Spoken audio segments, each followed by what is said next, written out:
शुरुआत एक अजीब से प्लेनेट से होती है जहाँ हम एक एलियन को देखते हैं जिसका नाम डेक होता है। डेक एक बहुत ही ताकतवर कौम से ताल्लुक रखता है जिसे अल्टोका कौम कहा जाता है। इस कौम का काम पूरे स्पेस में मौजूद खतरनाक एलियंस का शिकार करना होता है ताकि वो अपनी ताकत साबित कर सकें और दूसरे प्लेनेट्स पर अपना दबदबा बना सकें। अब हम देखते हैं कि डेक अपने बड़े भाई कवाई से मिलने जा रहा होता है। जब डेक उसकी केव तक पहुंचता है जहाँ कवाई रहता है तो वहाँ उसे कोई नजर नहीं आता। तब डेक को एहसास होता है कि कवाई गायब है क्योंकि उसके पास एक जादुई गायब होने वाली चादर होती है। इसके बाद डेक जानबूझकर अपने भाई को उकसाने का फैसला करता है। कवाई बाहर आए और उससे मुकाबला करे। डेक की ये चाल काम कर जाती है और कवाई सामने आता है। फिर दोनों भाइयों के दरमियान जबरदस्त लड़ाई शुरू हो जाती है। लड़ाई के दौरान साफ नजर आ रहा था कि कवाई डेक से काफी ज्यादा पावरफुल है और कवाई चाहे तो डेक को आसानी से हरा सकता है, लेकिन कवाई ऐसा नहीं करता। वो अपने छोटे भाई से बहुत ही ज्यादा प्यार करता है और उसे मारना नहीं चाहता। वो चाहता है कि डेक अपनी पूरी ताकत और शक्तियों का इस्तेमाल करे। लंबी लड़ाई के बाद कवाई डेक से कहता है कि वो हार मान ले वरना उसे मजबूरन में उसे मारना पड़ेगा, लेकिन डेक हार मानने से इनकार कर देता है और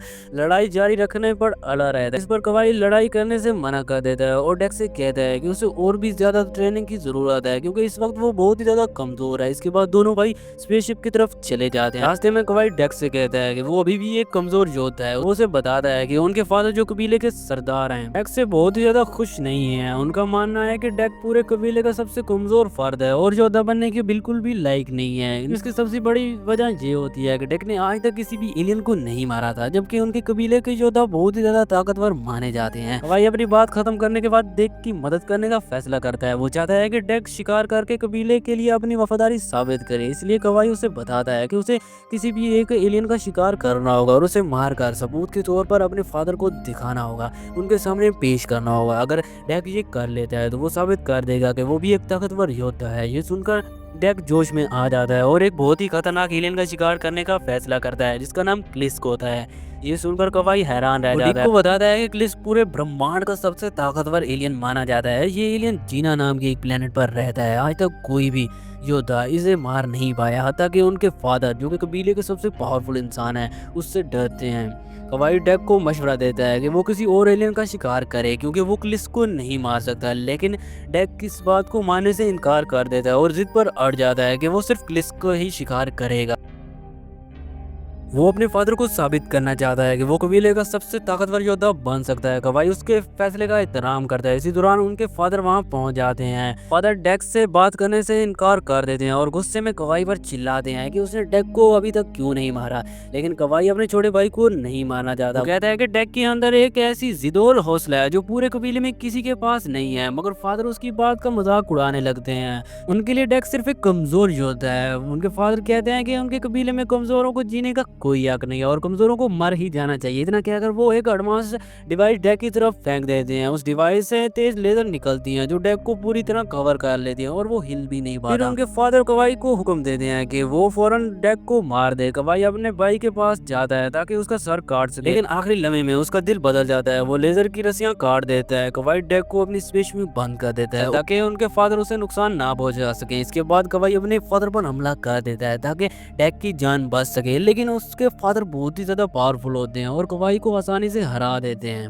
हारते हुए कवाई अपनी आखिरी ताकत से स्पेसशिप का लॉन्च बटन दबा देता है। स्पेसशिप उड़ान भर लेती है और डेक उस प्लेनेट से बाहर निकल जाता है। उनके फादर बहुत ही गुस्से में आ जाते हैं और पागल हो जाते हैं और कवाई का सर काट देते हैं। वहीं कवाई की मौत हो जाती है। डेक अपने भाई की मौत से बहुत ही टूट जाता है। रास्ते में उसकी स्पेसशिप आग के एक भयानक आंधी में फंस जाती है। डेक पूरी कोशिश करता है कि वो इस आंधी से बच सके। इसी दौरान वो अपना रुख मोड़कर जीना प्लेनेट की तरफ चला जाता है जहाँ क्लिस्क रहता है। वहां पहुंचकर डेक जंगल में क्लिस्क को ढूंढने निकल पड़ता है, लेकिन अचानक गोश्त खाने वाले पौधे उस पर हमला कर देते हैं और उसे खाने की कोशिश करते हैं। डेक बचने की कोशिश करता है लेकिन उन पौधों को काट नहीं पाता। इसी दौरान उसे एक ऊंची पहाड़ी नजर आती है। वो धीरे धीरे वहां पहुंच जाता है। आगे चलकर वो एक ऐसी जगह पहुंचता है जहाँ कांटों से बड़े पौधे होते हैं। वो बहुत ही एहतियात से चलता है। तब ऊपर से किसी लड़की की आवाज आती है। उसका नाम थिया होता है। वो डिक को वार्न करती है कि ये पौधे बहुत ही खतरनाक है और आवाज सुनकर कांटे फेंक देते हैं। थिया पूछती है कि डिक इस प्लेनेट पर क्यों आया है। डिक कहता है कि वो क्लिस्क का शिकार करने आया है। ये सुनकर थिया भी हैरान रह जाती है और बताती है कि वो भी क्लिस्क का शिकार करने आई थी।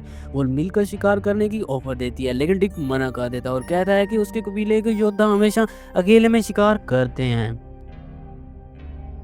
तभी अचानक एक ड्रैगन उनके ऊपर उड़ता हुआ नजर आता है। वो पौधों पर पत्थर गिरा देता है ताकि पौधे कांटे फेंक कर डेक को मार दें। उसका मकसद होता है कि डेक मर जाए ताकि बाद में वो उसकी लाश को खा सके। कांटे डेक पर गिरते हैं और उस जमीन पर गिरकर बेहोश हो जाता है। जब ड्रैगन उसके पास आता है तो थिया उसे वहां पहुंच जाती है।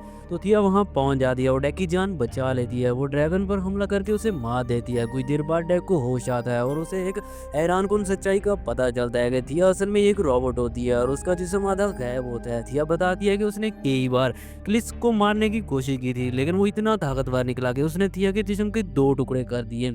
इसके बाद थिया दोबारा डिक को मिलकर शिकार करने की ऑफर देती है, लेकिन डिक फिर से मना करता है। वो सिर्फ खुद पर भरोसा करना चाहता है। तभी थिया उसे बताती है कि वो क्लिस की लोकेशन जानती है। ये सुनकर डिक अपना फैसला बदल देता है और थिया के साथ जाने का फैसला करता है। दोनों साथ में आगे बढ़ते हैं। रास्ते में डेक से उसके कबीले और प्लेनेट के बारे में सवाल करती है, लेकिन डेक उससे नजरअंदाज करता है। कुछ देर बाद वो एक ऐसी जगह पहुंचते हैं जहाँ जहरीले सांप होते हैं। थिया उसे होशियार कर दिया है। दोनों फौरन वहाँ से निकल जाते हैं। वो दरख्त के कुछ शाखें काट कर थिया को अपने जिस्म से बांध लेता है ताकि उसे आसानी से ले जाया जा सके। जब डेक थक जाता है तो वो एक जगह बैठकर आराम करता है। तब थिया उसे बताती है वो पिछले 2 सालों से इसी प्लेनेट पर है। वो अपनी बहन टिस के साथ यहाँ आई थी। उनके साथ रोबोट्स की एक टीम भी थी। सबका मकसद सिर्फ एक था, क्लिस का शिकार। काफी वक्त की तलाश के बाद उन्होंने क्लिस को ढूंढ लिया था, लेकिन वो उनसे कहीं ज्यादा ताकतवर था। उसने सब रोबोट्स को तबाह कर दिया और थिया के जिस्म के भी 2 टुकड़े कर दिए। उस वक्त थिया को वहां से भागना पड़ा था। उससे वो इसी उम्मीद पर जिंदा है कि कोई आएगा और उसे बचा ले जाएगा। ये सब सुनकर डेक को शक होने लगता है कि खास तौर पर इसलिए क्योंकि थिया उसकी ज़बान बोल रही होती है, जो बहुत ही ज़्यादा खुफिया होती है और उसके कबीले के अलावा कोई भी नहीं जानता। लेकिन थिया कभी भी ये नहीं बताती कि वो ज़ुबान कैसे जानती है। उसी बात कहीं और एक साइंटिफिक लैब में थिया की बहन टिस मौजूद होती है, जो बहुत ही ज़्यादा जख्मी होती है। वो लगातार अपनी बहन थिया का नाम ले रही होती है और याद करने की कोशिश करती है कि क्लिस से लड़ाई के वक्त क्या हुआ था। तभी एक होलोग्राम उससे बात करता है। वो रिसर्च कंपनी की मैनेजर होती है जिसने टिस को बनाया होता है। वो टिस को बताती है कि क्लिस को मारने का मिशन फेल हो चुका है, लेकिन वो उस एक आखिरी मौका देना चाहती है। वो साफ कहती है कि अगर इस बार टीम फेल हो चुकी तो टिस को दोबारा रिपेयर नहीं किया जाएगा, बल्कि उसकी जगह एक नया रोबोट बना दिया जाएगा। मैनेजर टिस को बता दिया है कि जीना प्लेनेट पर एक एलियन मौजूद है और उसे हुक्म देती है कि पहले उस एलियन को मारना होगा। असल में वो एलियन डिक होता है। टिस इस मिशन के लिए तैयार हो जाती है। उसे लगता है क्लिस से लड़ाई करते हुए उसकी बहन मार चुकी है। अगले दिन डिक दोबारा अपना सफर शुरू करता है। वो थिया को अपनी पीठ पर उठाकर चलता रहता है। वो एक ऐसी जगह पहुंच जाते हैं जहाँ पौधों का रंग सफेद होता है। जैसे ही डिक उन्हें छूता है वो पौधे उस पर हमला कर देते हैं और डिक जख्मी हो जाता है। थिया उसे पता नहीं वाली होती है कि ये पौधे शीशे की तरह नुकीले हैं और अगर जिस्म के अंदर चले गए तो जान भी ले सकते हैं। तभी अचानक एक बहुत ही बड़ा जानवर डिक के सामने आ जाता है। डिक फैसला करता है कि वो इसे शिकार करेगा क्योंकि वो बहुत ही ज्यादा भूखा होता है। लेकिन तभी उसे एक छोटा सा बंदर जैसा जानवर नजर आता है जिसका नाम बेड होता है। डिक बेड को नजरअंदाज करता है और बड़े जानवर के पीछे दौड़ पड़ता है। बेड भी उसी जानवर का पीछा करने लगता है। डेक कोशिश करता है कि बेड दूर रहे ताकि वो अकेला ही शिकार कर सके। आखिरकार डेक अपनी तलवार से उस जानवर के 2 टुकड़े कर देता है। बेड और थिया दोनों इसकी ताकत देखकर हैरान रह जाते हैं। तभी एक अजीब सा क्रिएचर उनके सामने आता है। वो अपनी लंबी जबान से डेक को थिया दोनों को जकड़ लेता है और उन्हें अपने मुंह के अंदर खींच लेता है। वो उन्हें खाना शुरू कर देता है। उसी वक्त बेड वहां पहुंच जाता है। वो मून वॉर्म के मुंह के अंदर घुस जाता है और उसका दांत तोड़ देता है। दर्द की वजह से मून वॉर्म डेक और थिया दोनों को बाहर उगल देता है। डेक फौरन हमला करता है और अपनी तलवार से मून वॉर्म को मार देता है। उसी वक्त जंगल के दूसरे हिस्से में टिस रोबोट्स के एक ग्रुप के साथ होती है। वो डिक और क्लिस दोनों को ढूंढ रही होती है। रास्ते में टिस को डिक का हरा खून नजर आता है। वो फैसला करती है कि वो पहले डिक को मारेगी और इसके बाद क्लिस के पास जाएगी। दिन के आखिर में डिक आराम करता है। उसके साथ थिया और बेड भी होते हैं। थिया अपनी कहानी सुनाती है और बताती है कि क्लिस ने टिस को मार दिया था। इसके बाद डिक अपनी कहानी सुनाता है कि कैसे उसके अपनों ने उसे ठुकरा दिया। उसका फादर उसे कमजोर समझता था और उसे मारना चाहता था। डिक बताता है कि उसका सिर्फ बड़ा भाई कवाई ही था जो उसे अपना मानता था,